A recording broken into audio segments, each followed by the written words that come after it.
ជាសកម្មភាពអត់តង់បំពេញម៉ែត្រជូនអតិថិជនដោយសារបងគាត់កំងតង់ពេញខ្នាតអញ្ចឹងយើងត្រូវការអត់បំពេញខ្នាតជូនដល់បង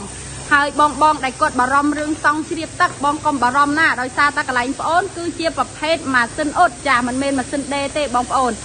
អាចមើលធ្នេបានចាគឺធ្នេយើងអត់ដោយម៉ាស៊ីនវាយកម្ដៅទៅលើសាច់តង់ឲ្យសាច់តង់ទាំងពីរនេះគឺស្អិតចូលគ្នាតែម្ដងចាអញ្ចឹងកុំភ័យខ្លាចរឿង